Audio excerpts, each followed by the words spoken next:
Hey everyone, welcome to my channel Red Ed Reads.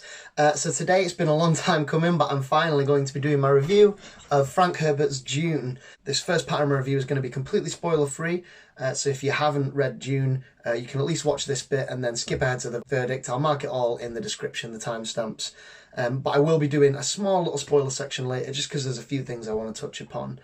And before I get into the book itself, I'd just like to address the idea of reviewing classics in general, because I kind of went back and forth about whether to even review Dune, and I think that's one of the reasons the video's taken so long, because I've had to sort of gather my thoughts and sort of come up with a fair kind of way to rate it. Because definitely some of my least favourite parts of this book are literally just a product of like the era in which it was written, and in fact a lot of the books I like might not be the way they are if it weren't for Dune, so you've got to take that kind of stuff into account.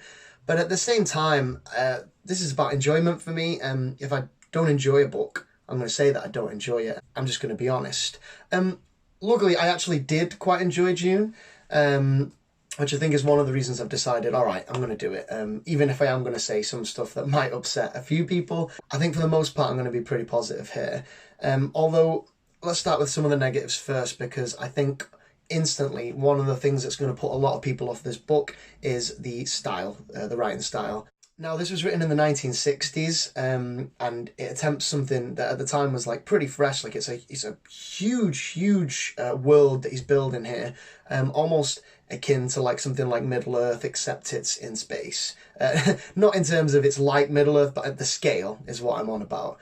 So obviously Tolkien had done Lord of the Rings before this.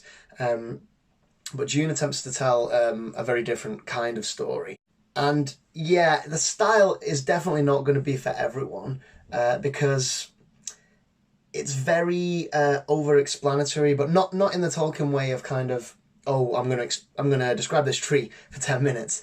More along the lines of it's all in a monologue. Like a lot of it is in a monologue. You get a lot of characters' thoughts. I mean, I know the rule is often show, don't tell, and I think Dune's biggest problem is it does a lot of telling. It tells you how a character feels, it tells you the exact thought process that they get to this, and it can be a little weird, especially reading it.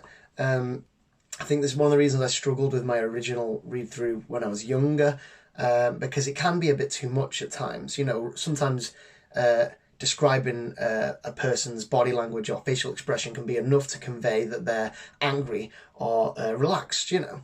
And there's not a lot of that in Dune.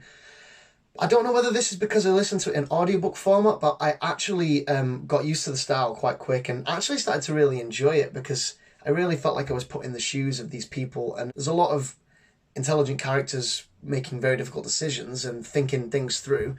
So you've got to kind of account for that as well. Now that we've talked about the writing style, I think the next most important thing to talk about is the world building. I think it is by far the best element of this book. The world that Frank Herbert has built is absolutely fascinating. The planet Arrakis, which Dune is set on, feels like I can imagine what it's like. He's thought through how the planet works. Now, a lot of the story and a lot of the characters and a lot of the cultures on Arrakis is built around this idea that there isn't very much water on Arrakis, hence the name Dune. It's a desert planet, and Paul Atreides is the young son of the new Duke of the planet. It's a Game of Thrones style, like they're kind of surrounded by enemies on all sides. Like there's political enemies there, Harkonnens, and then there's the unknown Fremen that live in the desert who they're hoping to get as their allies. The cultures are so fleshed out.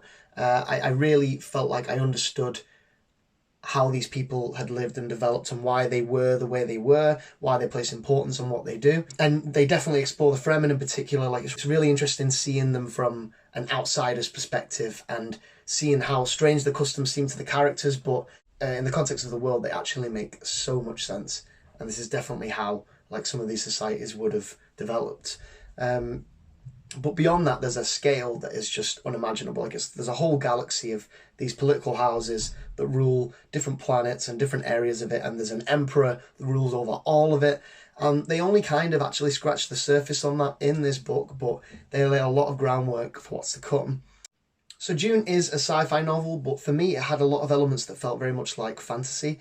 In particular, there's a group of people, of women called the Bene Gesserit, who are a sort of religion slash cult, who have special powers of foresight, and they can also tell whether people are lying, and they can read people, and they can even control certain people with the power of their voice.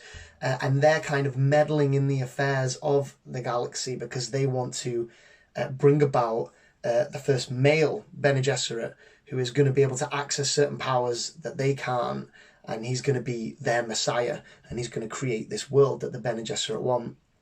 And I particularly like the Bene Gesserit because their motives are very questionable and kind of very secretive in a way, and they kind of see themselves as above a lot of the people that live in the galaxy, but they also are servants at the same time. So there's a really interesting dynamic going on there, and there's some really interesting Bene Gesserit characters, including Paul's mother is Bene Gesserit herself, and she's kind of torn between serving the Bene Gesserit and serving her husband and son, and there's a lot of really interesting conflict there. The world building is fantastic, but that combined with the style, it can create a few pacing issues at times. Definitely some of the points in the middle of the book it can slow down. However, for me, I was never really too put off by this. Like, maybe it's because I've read the book before and I wasn't as desperate to get through the plot, but I actually quite enjoyed spending the time with these characters, seeing them develop, getting to know more about the cultures. So if you're into world building and you really like that sort of stuff, then Dune might really be for you. But if you're really plot focused and you want a story that moves fast and, like, you know, all of the scenes are really important for the plot, then you're not going to get that so much. But granted, like, this is a really, really interesting story, and so if you can stick with it and get through some of this stuff, you might really get something out of it. And I've heard people online say that even reading the first book isn't really enough. You've got to at least get the trilogy out of the way until you kind of fully get what's going on. And I get why that might not be for everyone. And I myself started Dune Messiah, but I actually put it down because I just couldn't really get to it on the side of the other books that I'm already reading. But I'm definitely going to get back to it at some point. And I've kind of said a little on this subject. If you're willing to deal with some of the older writing style, and sometimes the pacing isn't great, and there are definitely negatives to Dune, but if you can get through them and if you can get to the heart of what this story is trying to tell you, it is a phenomenal book, and I absolutely understand why people hold it in such high regard and why it's considered a classic. And it's definitely worth at least giving it a go, I think, unless some of the things I've said have put you off so much, because, yeah, there's a lot of it. There's a lot of times where you might be a bit frustrated with the style or the pacing. But yeah, so I think I've said pretty much all I can without getting into spoilers. So if you haven't read the book, go to the timestamp in the description and skip ahead to the final verdict, because I'm about to talk spoilers. Okay, so the first spoiler that needs to be addressed is obviously the death of Duke Leto Atreides. Now, I almost didn't want to put this in the spoiler section, but it definitely is a spoiler, because they basically tell you it's going to happen from the start of the book. But I guess there's always a part of you that thinks they might be able to defy the prophecy and get out of this. But I kind of think that's the whole point of Dune, because obviously they go this way with Paul as well. There are some things that just can't be changed about the future. And I think what I really, really enjoyed about Dune more than anything is the more powerful Paul becomes, the more he learns that he is actually quite powerless to change a lot of things.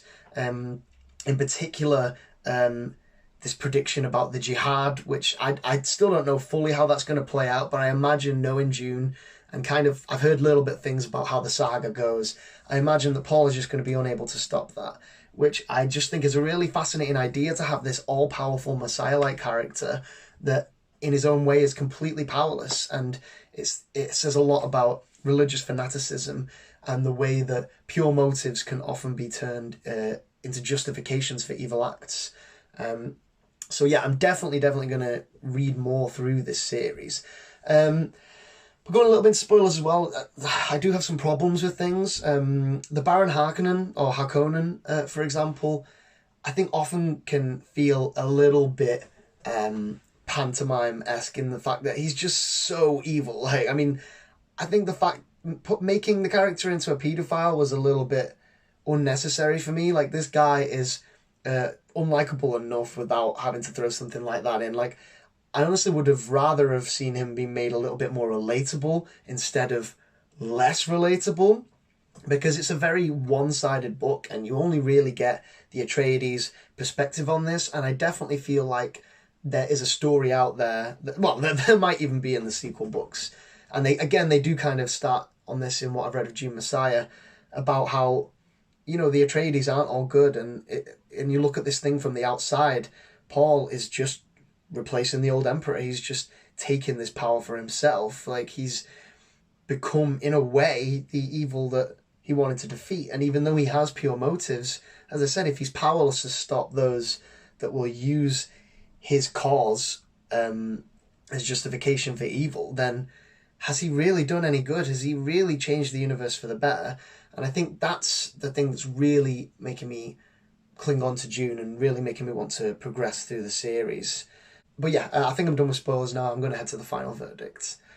Okay, so final verdict time.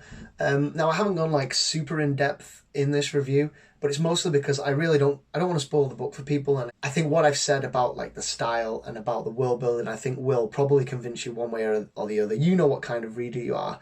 So ultimately, I'm going to give Dune 4 stars. And I struggled over this for a long time because a big part of me wanted to give it 5. Part of me wanted to give it less because, you know, I didn't always enjoy this book as much as I thought. But its impact on our culture and its impact on these kind of stories is undeniable. And I do think, especially for the time, Dune did something really interesting that hadn't been done before. And I think the way they put a twist on the classic sort of hero's journey and the way that looks like it's going to lead into future books, I think is really interesting. But yeah, I would say be careful going into it, because if you're not into old writing styles, definitely prepare yourself for that and prepare yourself to maybe push through some stuff you might not like, but that is important. And the way these characters build and the decisions they make are important, and they will affect your future enjoyment of the book. But ultimately, the world building is one of the best I've seen. I love the cultures, I love the world. And ultimately, I really love the story as well, even if it's a little harder to get through than some others. So, you know, this is going to be a pretty divisive review in some ways. I mean, I've kind of said it's positive, but I know people have really different views on Dune. So please let me know your thoughts down in the comments below. And if you've enjoyed this video, leave it a like, maybe subscribe for future content. Soon I'm going to be doing a review on The Blade itself by Joe Abercrombie, so look out for that. So thanks for watching, guys. See you in a bit.